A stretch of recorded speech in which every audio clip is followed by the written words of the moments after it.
क्या संदेश है यहाँ पर और क्या इन्वेस्टर्स के लिए एक मैसेज है? अनुज जी, आपने सही कहा कि सोमवार को जब एग्ज़िट पोल के नतीजे आए थे तो सब एकदम यूफोरिक हो गया था मार्केट। और एक स्केयर ज़रूर आया जब ये लगा कि जो मार्केट ने टेक फॉर ग्रांटेड लिया था कि सिंपल मेजॉरिटी आ जाएगी बीजेपी की और एनडीए की सरकार बनेगी, मग पर जब ये मालूम पड़ा कि कोलिशन बनेगी और ख़ास करके चंद्रबाबू नायडू और नीतीश जी, जो कि अब सीनियर मैच्योर लीडर हैं एंड होपफुली वो अपनी लेगेसी छोड़ने की कोशिश में होंगे, रादर देन जैसे 10-15 साल पहले देखा गया था कि जो एक्सट्रैक्शन के मोड में रहते हैं कोएलिशन पार्टनर।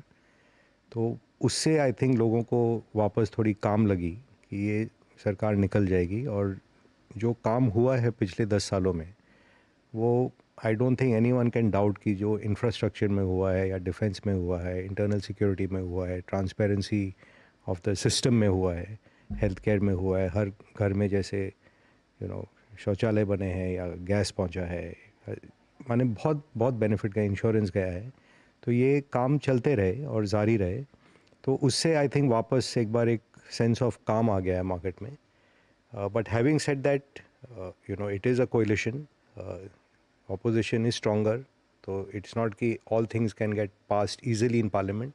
एंड शायद in its wisdom Indian public ने कहा कि हमें कुछ चेक्स एंड बैलेंसेस चाहिए, and maybe in the overall scheme of things may be a good thing. And जैसे मैंने कहा, चंद्रबाबू नायडू जो ओरिजिनल सीईओ सीएम थे, उनको रहने से आई थिंक काफ़ी बिल्कुल, जो होपफुल हैं लोग। जिन्होंने शायद एक डेवलपमेंट के फेज़ में काफ़ी एक स्टेट में काफ़ी हाँ जी, ओरिजिनल उनको हाँ जी, एक हाँ जी, वो माना जाता था कि राइट, हाँ डेवलपमेंट जी, मैन एक मनीष जी, जब मेरी बात हुई थी आपसे पिछली बार पुणे में फ्लेम यूनिवर्सिटी में, तो जो चीज़ आपने कही थी जो मुझे अब तक स्टक है कि इस सदी में भारत दुनिया की सबसे बड़ी इकॉनमी बनेगा। हाँ जी।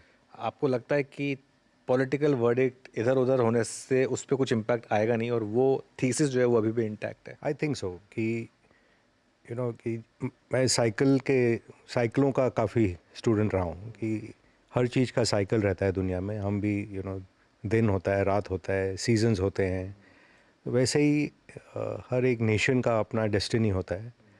हमारी जो डेस्टिनी थी कि 1000 साल we stayed under foreign rule, और वो जो राइज़ हो रहा है इकोनॉमी का, जो 300-400 साल पहले तक इंडिया और चाइना होते थे बिगेस्ट इकोनॉमीज़ दुनिया के, फिर उन्होंने इंडस्ट्रियल रेवोल्यूशन मिस किया और उसमें डाउनफॉल चालू हो गई। तो अब जो ये राइज़ हुआ है इंडिपेंडेंस के बाद, and successive administrations all are doing their best.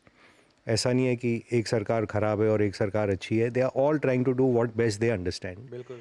और ये मोमेंटम बनते जाता है एक देश में कि आज जैसे हम पहुंच गए हैं कि हर 1.5 साल में $1 ट्रिलियन ऐड होगी जीडीपी में। अब चाहे सरकार एक्स रहे या वाई रहे, उसमें हो सकता है साल 2 साल का फेर हो, बट जो डेस्टिनेशन है इंडिया का इनएविटेबल है। जैसे कि चाइना में हुआ कि ऐसा नहीं है कि the Chinese are much smarter और मोर हार्ड वर्किंग और मोर केपेबल देन इंडियंस। उनकी राइज़ हुई, उनकी रिफॉर्म हुई और वो हमसे 15 साल आगे पहुंच गए।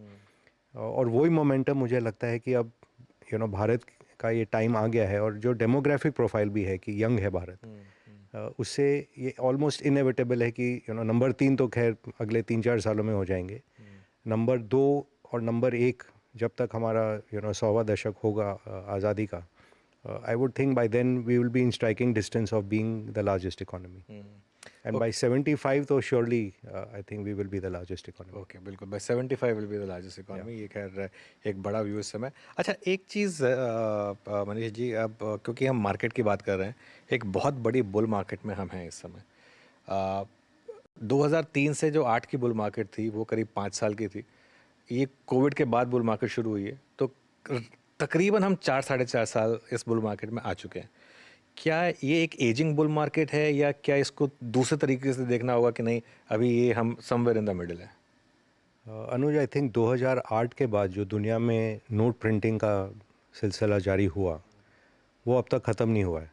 बिल्कुल। एंड वाइल फेड कहता रहता है कि मैं इंटरेस्ट रेट घटाऊंगा, मैं क्वांटिटेटिव ईजिंग को रिवर्स कर रहा हूँ, जो दूसरी बड़ी बैलेंस शीट है जो कि गवर्नमेंट की है अमेरिका में, वो अब तक ऐसे चला रहे हैं कि कोविड क्राइसिस है या 2008 का क्राइसिस है। तो they are almost neutralising whatever the Fed is doing. तो ये जो इजी मनीटरी कंडीशन है, जो कि इवन यूएस बुल मार्केट को उन्होंने एक्सटेंड कर रखा है, एंड उसमें नई नई चीज़ उनको मिलते रहते हैं, जैसे वहाँ पे एनवीडिया और Eli Lilly, these are the two dominant themes in America कि इसके ऊपर उनकी मार्केट चलती जा रही है। एंड इतना पैसे का जोर है कि जो इन्फ्लेशन को ये लोग कर्ब करना चाह रहे हैं वो नहीं कर पा रहे हैं, because they don't want to take the reality कि स्टैंडर्ड ऑफ लिविंग अब घटनी चाहिए क्योंकि एजिंग डेमोग्राफिक्स है। और बहुत ज़्यादा इनोवेशन जैसे यूरोप जापान में हमने देखा कि कुछ पिछले 10-20 सालों में कुछ खास निकला नहीं है। And all the manufacturing for example move to China, it will over time move to India, Vietnam, Mexico, जो कि हम चाइना +1 कहते हैं। और वहाँ से इनोवेशन चालू होता है क्योंकि जब तक आप कुछ बनाएंगे ही नहीं आप इनोवेट क्या करेंगे। सो ये जो आप कहते हैं बुल मार्केट, जब तक ये मनी प्रिंटिंग का सिलसिला ख़त्म नहीं होगा, ये बबल की ओर जा रहा है ये market. And US looks like at some point it should top. India में भी आई एम सरप्राइज कि मैं वैल्यू इन्वेस्टर रहा हूँ एंड इट्स वेरी हार्ड कि जब हम देश के लिए बहुत बुलिश हैं और मार्केट में भी बाय एंड लार्ज हम ऑलवेज बुलिश ही रहते हैं, बट अल्टीमेटली वैल्यूएशन डिसाइड्स। और आज ये मार्केट रिटेल के जोर पे चल रहा है। जो मैं कहता हूँ नॉलेजेबल इन्वेस्टर हैं, जो स्ट्रेटेजिक इन्वेस्टर्स हैं, कंपनी है, एमएनसीज है, वो शेयर बेचते हैं, प्राइवेट इक्विटी शेयर बेचते हैं। इंस्टीट्यूशनल इन्वेस्टर फॉरेन के अब तक आए नहीं है, जबकि सबको आना है, सबका मन है इंडिया में। इसलिए जब भी यहाँ डिप होता है बाइंग आ जाती है।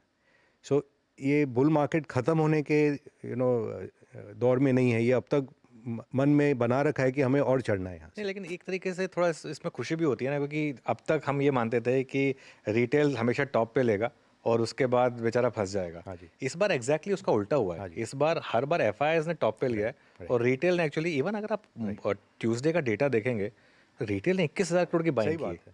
नहीं, एक तो as a Indian I am always happy कि अपने देश में पैसा बने। हाँ। और जो आप टॉप की बात कर रहे हैं, ये जब तक rising top rising bottom formation है मार्केट में, तब तक हम कह सकते हैं कि हमने कमाया। बट ये इवेंचुअली क्या होता है, जब मार्केट का क्लाइमैक्स होता है, बड़ा पैसा वहाँ जाके लगता है और वहाँ जाके फंसता है। तो अगर लोग अपने मन में ये अंकुश ना रखें वैल्यूएशन का और ये ध्यान नहीं रखें, ये लास्ट में जो जाके फंसेंगे इसमें, उसमें काफ़ी पैसे का नुकसान होगा। क्योंकि अब तक तो सबको मज़ा आ रहा है, ऊपर जा रहा है, ऊपर जा रहा है, ऊपर जा रहा है। And nobody in last 4 years has seen a serious correction and a downfall. और जब ये घटते हैं, ये भाव 3 साल के भाव वापस चले जाते हैं। सो while of course I remain bullish, but I would like to say थोड़ा cautious मूड रहना चाहिए, क्योंकि अब जो आप बेच के नया चीज़ ले रहे हैं, आपकी एंट्री प्राइस ऊंची ऊंची ऊंची होते नहीं, जा वो रही मैं है। समझ गया, बहुत इंटरेस्टिंग चीज़ कही आपने। तो क्या आपको एक रिस्क लग रहा है इंडिया में बबल का, क्योंकि इंडेक्स लेवल पर तो वैल्यूएशन बबल इंडेक्स पे के नहीं करीब है। है भी नहीं। इंडेक्स अपने जब आई थिंक जनवरी में भी बात किया था, मैंने कहा था इंडेक्स में कोई खास मूवमेंट मुझे लेकिन नहीं मिड लगता कैप है। और स्मॉल कैप में आपको मिड लग कैप स्मॉल कैप में है, और वो बबल जब तक लार्ज कैप में नहीं होता है, तब तक नहीं लगता है कि मार्केट का क्लाइमैक्स होगा। रहा है? और वो लार्ज कैप में जो कि अपने मेन स्टॉक्स हैं, रिलायंस है या बैंकिंग के स्टॉक हैं, आईटी के स्टॉक्स हैं, हाँ। जब तक वहाँ जाके ब्लास्ट नहीं होता है, या वो लोग जाके 10-12 बिलियन बाहर से ना उठा के अंदर ले आए, तब तक ये क्लाइमैक्स टॉप विजिबल नहीं होगा। बट ये I think it is inevitable कि होगा, क्योंकि अब तक फॉरेन मनी आई नहीं है। एंड फॉरेनर्स, बिलीव मी, यहाँ पे इतना भयंकर पैसा आने के मूड में है, but all are waiting for entry price. कि जैसे सपोज इलेक्शन रिजल्ट थोड़ा एडवर्स हो जाता, I think in a matter of weeks people would have adjusted to जो भी नई रियलिटी होती, और उसमें वो वापस आ जाते। बिल्कुल। आजकल वो टाइमिंग क्यों नहीं मिलता है? एक तो रिटेल का जोर, दूसरा आजकल most buying takes place algorithmically by computers. तो जो हम लोग साइजिंग करते थे कि पहले थोड़ा लेते हैं और फिर उसको साइजिंग कर करके पोजीशन बढ़ाते हैं, वो कंप्यूटर्स आजकल literally within minutes they finish it. तो the speed of response on the way up and on the way down, I don't think will be available this time. बिल्कुल। तो bubble में कितना time है India में आपके हिसाब से? See, bubble, no one can see in hindsight. और Only it's visible. असली पैसा तो जब बबल बन रहा होता है तभी बनता है। नहीं नहीं, it's incredible money and I relate back. जैसे 2000 में जब बबल बना था, आई थिंक बाय 99 सबको समझ में आ गया था कि ये Y2K का बबल बन रहा है। और फिर भी 2001 के जाके मार्च में शायद फटा था ये। और maximum money was made in the last 6 months। Same way 2008 का जो बबल था, I remember I was also on the show and we had seen कि Bharti, Larsen and Toubro already top out हो चुके थे। और वो उस टाइम रिलायंस पावर की इशू आई थी। उसके बाद भी बेयर स्टर्न्स का बस्ट होने के बाद, तो उस टाइम तो समय मिलता था कि समझ में आता है, और ये बबल फुटने वाला है और ये बबल बन रहा है. All I'm submitting now is this time I feel because of the rise of computers and ETF, which is price agnostic. लेने के टाइम भी वो एक डायरेक्शन जाते हैं और बेचने के टाइम भी वो एक डायरेक्शन जाते हैं. So that is the real fear. Having said that, I do think India में जो कंडीशन बन रहे हैं, we will be the bubble market. Okay. क्योंकि जैसे जापान में हुआ, पिछले डेकेड में चाइना में हुआ, वो कंडीशंस राइप हैं इंडिया में वो होने के लिए. And you are seeing it is sectoral. कि आज जैसे कंज्यूमर स्टॉक्स हैं इंडिया में, the dominant theme is India consumer in the next 5 years will double. कि जो आज टाटा के चेयरमैन ने भी कहा कि जो मिडिल क्लास है वो डबल हो जाएगी by 2030. But stock market doesn't wait for profit to come, it discounts it in advance. So जो भी अपने होम कंजम्पशन के कंपनीज हैं, रेस्टोरेंट्स हैं, रिटेल के शेयर्स हैं, FMCG के शेयर हैं, कंज्यूमर ड्यूरेबल्स के शेयर हैं, it is a dominant theme and the momentum of earning is there, but the multiples are fantastic.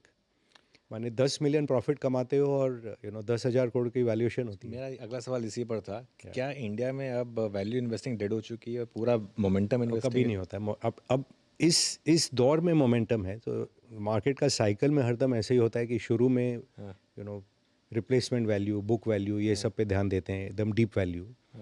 फिर वो आता है कि ग्रोथ एंड रीजनेबल प्राइस.